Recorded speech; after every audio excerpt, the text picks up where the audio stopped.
Welcome to CoreLogic's housing market update for April 2022, brought to you by onthehouse.com.au.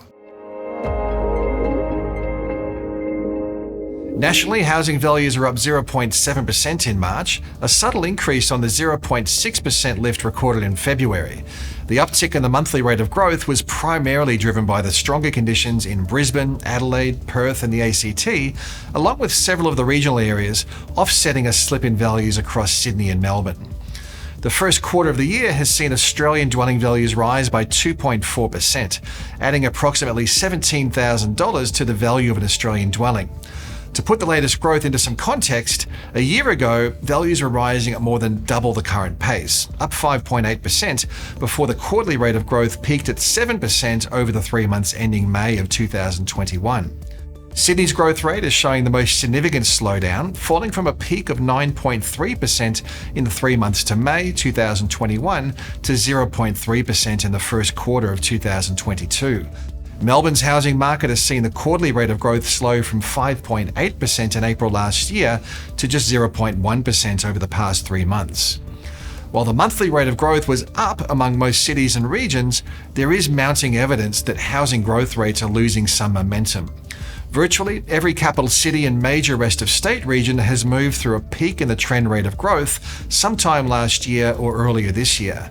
There are some exceptions to the slowdown, with regional South Australia recording a new cyclical high over the March quarter and some momentum returning to the Perth market, where the rate of growth is once again trending higher since WA reopened its borders. With the softening in market conditions, the national annual growth rate of 18.2% has fallen below the 20% mark for the first time since August last year, after reaching a cyclical high of 22.4% in January. We're expecting the annual growth trend will fall sharply in the coming months as the strong gains recorded in early 2021 drop out of the 12-month calculation.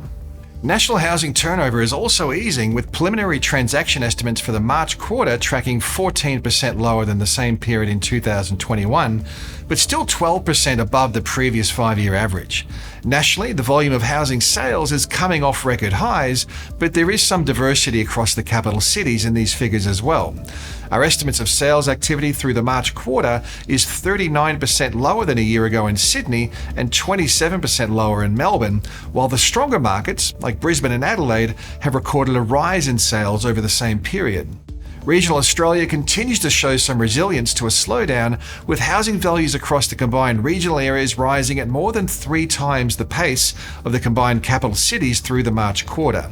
Regional dwelling values increased by 5.1% in the 3 months to March, compared with the 1.5% increase recorded across the combined capital cities. The rolling quarterly growth trend in regional dwelling values has consistently held above the 5% mark since February of 2021. Perth housing values have recently shown a renewed growth trend, with the monthly growth rate lifting to 1% in March, the strongest monthly reading since May of last year. The re-acceleration in housing values may be attributable to stronger internal migration rates as state borders have reopened, along with the strongest jobs growth of any state over the past year and the most affordable housing prices of any state capital. The median value of a Perth house was recorded at $568,000 in March. That's $835,000 lower than Sydney's median and $431,000 lower than Melbourne's. Sales activity was tracking 9.1% higher than a year ago through the March quarter, while listing numbers were 10% lower than a year ago at the end of March. The housing market has transitioned from an upswing generally characterised by strong and broad-based rises across the regions of Australia to one best described as multi-speed. At one end of the spectrum are Australia's 2 largest cities, Sydney and Melbourne, which are recording flat to falling housing values, while at the other is Brisbane and Adelaide, where the quarterly pace of growth continues to rise at an annualised pace of more than 20%. Perth too is re-accelerating off a low base, which can at least partially be attributed to state borders reopening along with strong labour market conditions, and regional markets are mostly strong as population growth runs up against low available supply levels. Despite the diversity, the outlook for housing remains skewed to the downside. Rising fixed-term mortgage rates and the prospect of higher variable mortgage rates later this year are only part of the reason why housing markets are likely to soften further as 2022 progresses.